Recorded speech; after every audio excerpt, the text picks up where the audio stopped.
আইন দিয়ে সব কিছু কন্ট্রোল করা সম্ভব না। যদি আইন দিয়ে সব কিছু কন্ট্রোল করা সম্ভব হতো, তাই দুদকের চেয়ারম্যান দুর্নীতি করে কেন? যারা মাদকে চাকরি করে, সেই মাদক নিয়ন্ত্রণ অধিদপ্তরের লোকগুলি মাদকের সাথে জড়িত থাকবে কেন? যে র্যাব খুনিকে ধরবে, সেই র্যাব কেন নারায়ণগঞ্জে 7 জন খুন করছে? যে পুলিশ আমাদের সংশোধন করবে, সেই পুলিশ কেন অবৈধ মানুষকে হত্যা করছে? যে জজ সাহেবের পিছনে থাকে একটা দাড়ি পাল্লা, ইনসাফ, ন্যায়পতি, সেখানে ঘুষ খেয়ে তারপর বিপরীতে রায় লিখছে। যে ইঞ্জিনিয়ারের উপরে দায়িত্ব রাস্তা করা, সেই ইঞ্জিনিয়ার সাহেব এই আজকে আসার সময়, বরিশাল থেকে আসার সময় ওই রূপতলির রাস্তাটা মাত্র 1 বছর কিন্তু হয়নি নাকি ভাই? ওই যে রূপতলির রাস্তাটা কিন্তু 1 বছর এখনই ডেবে গেছে। অথচ গিয়ে দেখেন এই আপনার ওই যে ব্রিজগুলি, দুয়ারিকা শিকারপুর, ওই দুয়ারিকা শিকারপুরের ব্রিজের অ্যাপ্রোচ রোডগুলি করছে বিদেশিরা। আজ কত বছর আগে করছে, ভাঙ্গা দেখছেন? আমাকে বলেন তো। আমি দেখি নাই, কিন্তু আমরা তো প্রতিদিন গাড়িতে চলাফেরা করি, প্রতিদিন আমাদের সারা জিন্দিগি চলি গাড়ির উপরে। দেখেন কোরিয়ানরা যেখানে রাস্তা করছে, সেখানে আজকে 30 বছর রাস্তা করতে হয়নি, আর 1 বছর রাস্তা করছে। 1 বছরের মধ্যে রাস্তা আবার মেরামত করতে হয়। কারণটা কি? ম্যাগনার উপরে ব্রিজ করছে জাপানিরা, টাকা যা বাঁচছে বা ফেরত দিয়ে গেছে, ভাই টাকার প্রয়োজন হয়নি। কিন্তু দেখেন আমাদের পদ্মা ব্রিজের মধ্যে কতবার টাকা বৃদ্ধি করতে হয়েছে। আমি কথাটা বুঝাতে পারি। সমস্যা কোন জায়গায়? আমাদের বাংলাদেশের সবচেয়ে বেশি চিকিৎসা খাতে বরাদ্দ, শিক্ষা খাতে বরাদ্দ, প্রতিরক্ষা খাতে বরাদ্দ সবচেয়ে বেশি। কিন্তু আমাদের বরিশাল মেডিকেলে গিয়ে দেখবেন কুকুরও থাকে না, এত ময়লার জায়গা। আপনি যান, আপনি দিতে পারবেন না, ঢোকার কোনো কায়দা নেই। অথচ গিয়ে দেখেন কি পরিমাণে বরাদ্দ, বরাদ্দের কোনো শেষ নেই, সীমা নেই। কিন্তু কাজ তো এই অবস্থা চলতেছে। আজকে যেই পরিমাণে শিক্ষা খাতে বরাদ্দ হয়, তাতে বাংলাদেশের একজন গরিব মেধাবী ছাত্র নিজের পয়সা দিয়ে পড়ার কোনো প্রয়োজন হইতো না। কিন্তু হাজারো মেধাবী ছাত্ররা আজকে অর্থায়ন করতে পারতেছে না। এর কারণটা কি? বিশ্বাস করবেন না, আমি হাজারো গবেষণা করে দেখছি, আমাদের মূল সমস্যা খাদ্যের না, মূল সমস্যা শিক্ষার না, মূল সমস্যা জনবলের না, মূল সমস্যা দ্বিতীয় আদর্শ। এটা নাই, একেবারে ক্লিয়ারলি নেই, ক্লিয়ারলি নেই। আজকে যদি আমাদের নীতি আদর্শ থাকতো, আমরা এমন একটা দেশ পেয়েছি, আল্লাহ এমন এক দেশ উপহার দিয়েছেন। যদি সৌদি আরবে মাত্র 50 বছর অবরুদ্ধ করে, 50 বছর বাদ দেয়, যদি 1 বছর অবরুদ্ধ করে সমস্ত মানুষ মারা যাবে, খাদ্য হয় না, জল হয় না, খানা হয় না, সবকিছু বাহির থেকে যেতে হয়। কি বলা ঠিক না? কিন্তু বাংলাদেশ কিন্তু 1000 বছর অবরুদ্ধ করে। কত বছর? 1000 বছর। কি হবে? কিচ্ছু হবে না, বরং আমরা এস্টাবলিশ হবো। উদাহরণস্বরূপ, এতদিন আমরা ভাটায় ভাই ইফতারের সময় জ্ঞানজাম করি না, যারা যা পাবেন নয়তো ভাগ করে খাবো। সমস্যা কি? সমস্যা কি? জ্ঞানজাম করেন না, কথা শোনেন। আমরা এতদিন কি জানতাম? ভারত যদি আমাদের পেঁয়াজ, চাল, ডাল, আলু বন্ধ করে দেয়, অবস্থা কে আসে? কি সবার মাথার মধ্যে ছিল না? কিন্তু এখন কি অবস্থা? ভারতকে বয়কট করার পরে আলুর দাম কমছে, ভারতকে বয়কট করার পরে পেঁয়াজের দাম কমছে, ভারতকে বয়কট করার কারণে রসুনের দাম কমছে, নিত্য প্রয়োজনীয় দ্রব্যমান কমছে। ঠিক ভারত যদি বয়কট করেন, এই বাংলাদেশ পরাশক্তি হবে। গোলামি চিন্তা আমরা চলে যাবে, গোলামি চিন্তা আমরা থাকবে না। মুসলমান কোন জাত? ইতিহাস তো পড়ি। এই যে আওরঙ্গজেবের আজকে কবরের উপর হামলা হচ্ছে, কারণটা কি জানেন আপনি? ইতিহাসবিদরা কি পড়াইছে আপনাদেরকে? আওরঙ্গজেব এই খারাপ ছিল, সেই খারাপ ছিল, দারা সুজা মুরাদ হত্যা করেছে, নিজের আপন ভাই হত্যা করেছে। কিন্তু আওরঙ্গজেব নিজে হত্যা করেন, ইতিহাস তো আমরা অনেকেই জানি না। বিচারক রায় প্রদান করেছে। দারা শাহজাহানের বড় সন্তান ছিল, সে তো ঠাকুর হয়ে গেছিল, সে তো মদ্যপায়ী ছিল, সে তো দেশদ্রোহী ছিল। তাকে কি করবে আমাকে বলেন তো? যাই হোক, আমি সেই ইতিহাস নিয়ে যাবো না। আজকে হিন্দুরা আওরঙ্গজেবের কবরে হামলা করছে কেন? আওরঙ্গজেব 50 বছর সম্রাট ছিলেন। বাদশাহ আলমগীর 50 বছর সম্রাট ছিলেন। নিজের টুপি বানাইতেন, নিজে বিক্রি করে তারপর তা দিয়ে জীবিকা নির্বাহ করতেন। নিজে কোরআন লিখতে তা বিক্রি করে জীবিকা নির্বাহ করতেন। আওরঙ্গজেবের ইন্তেকালের পরে তার ব্যাংক ব্যালেন্স বলতে একটা টাকা ছিল না, একটা টাকা, অনলি ওয়ান পয়সা ছিল না। এরকম ন্যায় বিচারক ছিলেন। তার জামানায় ফতোয়া আলমগীর লেখা হয়েছে। বহুত বড় দরবেশ ছিলেন, আবেদ ছিলেন। মোল্লা জিউর রহমতুল্লাহ আলাইহি সামনের ছিলেন।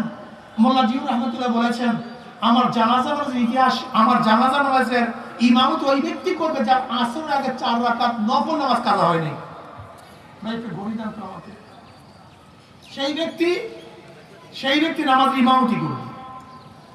বাদশাহ আলমগীর রহমতুল্লাহ আলাইহি তার উস্তাদের, তার সাহেব, তার পীরের সামনে মুদ্রা রেখে বলছেন, এমন কে আসো যারা আসরের আগে 4 রাকাত নামাজ কাজা হয়? কেউ হাজির হতে পারেন নাই। তখন কি ইমামতি করছেন বাদশাহ আলমগীর রহমতুল্লাহ আলাইহি, যে জীবনে এক ওয়াক্ত নামাজ কাজা করেন না। টিপু সুলতানের আজকে ছবি দেখেন, তারই কাটা টিপু সুলতানের ছবি। অথচ আমি টিপু সুলতান হায়দারের ছিলেন, টিপু সুলতান কত বড় আবেদ ছিলেন, কত বড় আল্লাহওয়ালা ছিলেন। মহীশূরে জামে মসজিদ তৈরি করার ঘোষণা দিয়েছিলেন। আজকে জামে মসজিদের ইমাম তো এই ব্যক্তি করবে যে জিন্দিগিতে নামাজ কাজা করেনি, যে নামাজ কোনদিন কাজা করে নাই, কেউ ইমামতি করতে পারে নাই। সে জামে মসজিদের প্রথম ইমামতি করেছেন টিপু সুলতান হায়দারের সন্তান। অথচ সম্রাট ছিলেন, যোদ্ধা ছিলেন, কিন্তু আবেদ ছিলেন। বাদশাহ আলমগীর রহমতুল্লাহ আলাইহি সম্রাট ছিলেন, আবেদ ছিলেন, দিন ছাড়েন নাই। অথচ আমাদের সমস্যাটা কি?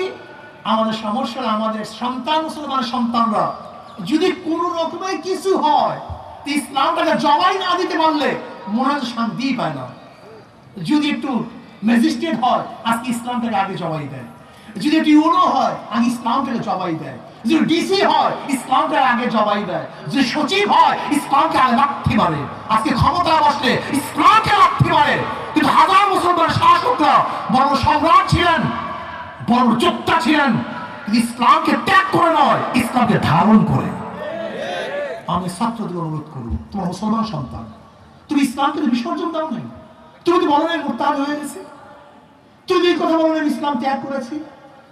তুমি যে এই কথা বলো না ইসলাম মানি না। তুমি দাবি করতেছো মুসলমান, ইসলাম পালন করতে আপত্তি কোথায়? তোমার ইসলাম যে চলতে আপত্তি কোথায়? তোমার মাথার মধ্যে ব্রিটিশরা 200 বছর পর্যন্ত ইসলামের বিরুদ্ধে হাজারো মতবাদ, হাজারো থিওরি ঢুকাবার কারণে আজকে ইসলাম বিদ্বেষী হয়ে গেছে। তোমার মধ্যে ইসলামের কোন সেই ভাব, ধারণা, ঐতিহ্য, ইতিহাস, গাম্ভীর্যতা তোমার মধ্যে অকার নাই, আজমত নাই।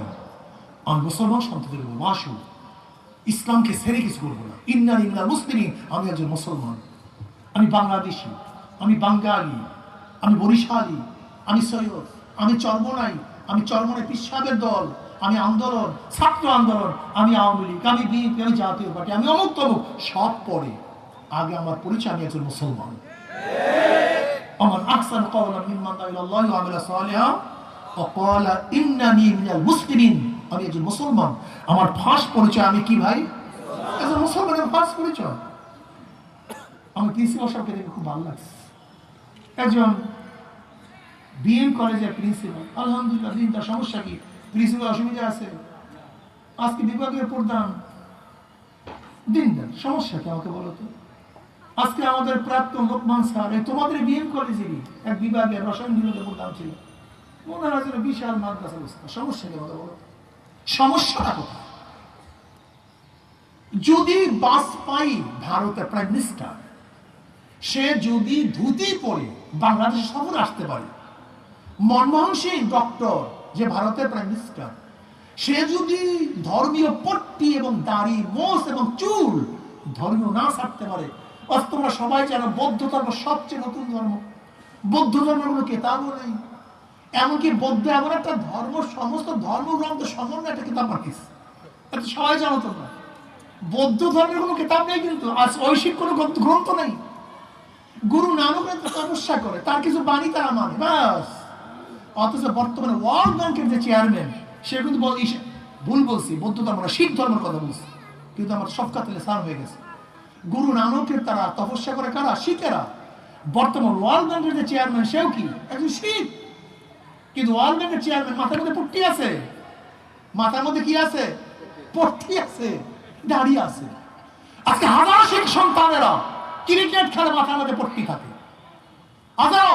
আজকে দেখছেন অরোরা সাহেব, আমাদের যে যখন পাকিস্তানের সাথে চুক্তি করছে অরোরা, তার মাথায় কি ছিল? পট্টি। ওই শিখতে পট্টি আছে। অথচ আমাদের পাগড়ি থাকলে আমাদের খুব আপত্তি, ওদের পট্টি থাকলে আপত্তি নেই। আমাদের সন্তানরা পাগড়ি মাথায় দিয়ে স্কুলে গেল আপত্তি, আমাদের সন্তানরা দাঁড়িয়ে রেখে স্কুলে গেল আপত্তি। আমাদের সন্তানরা যদি দাঁড়িয়ে রেখে পাগড়ি পরে বিচারের মঞ্চে বসে তখন আপত্তি হবে কেন? যদি ওদের মধ্যে আপত্তি না থাকে, যদি ট্রাম্পও বাইবেলের উপরে হাত রেখে শপথ করলে আপত্তি না থাকে, তা আমাদের কোরআন তেলাওয়াত করলে আপত্তি হবে কেন? কারণ কি? যখন 5ই আগস্টের রাত্রে বঙ্গভঙ্গ গেল, ওই যারা মারা গেছে তাদের জন্য 3 মিনিট নিরাপত্তা পালন করবে।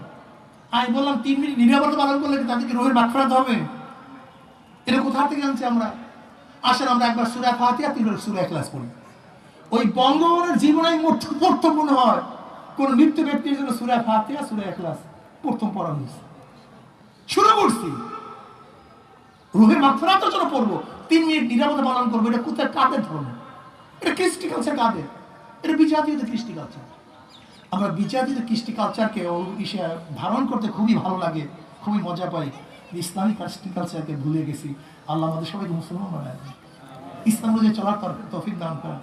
আজকে ফিলিস্তিন মুসলমানদের উপরে যে আক্রমণ চলতেছে, আল্লাহ ওদেরকে হেফাজত করেন, জালেমদেরকে আল্লাহ ধ্বংস করেন। আমরা সবাই দোয়া করি, আল্লাহুম্মা আমিন।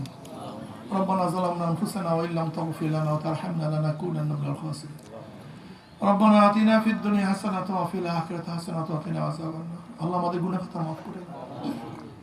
আল্লাহ মাগফিরাতের আজকে 19 দিন চলে যাচ্ছে, জানি না গুনাহ খাতা মাফ করতে পারলাম কি। রহমতের 10 দিন চলে গেছে, জানি না রহমত পাইলাম কি পাইলাম। আল্লাহ তুমি আমাদের সবাই গুনাহ খাতা মাফ করে দাও। গোটা দুনিয়ার উপর রহমত নাযিল করো, গোটা মাখলুকাতের উপর রহমত নাযিল করো, গোটা মুসলমান মুমিনদের উপর রহমত নাযিল করো। আল্লাহ উপস্থিত সবাই রহমত নাযিল করো। আল্লাহ আমাদের সবাইকে মাফ করে দাও, আল্লাহ সবাইকে ক্ষমা করে দাও। ইয়া আল্লাহ ফিলিস্তিন মুসলমানকে হেফাজত করো, আল্লাহ ফিলিস্তিন মুসলমানকে হেফাজত করো, আল্লাহ ভারতের মুসলমানকে হেফাজত করো, আল্লাহ গোটা দুনিয়ার মুসলমানকে হেফাজত করো। আল্লাহ ইসলামের দুশমনদেরকে হেদায়েত দেয়া দাও, ওদের কপালে হেদায়েত না থাকলে ওদের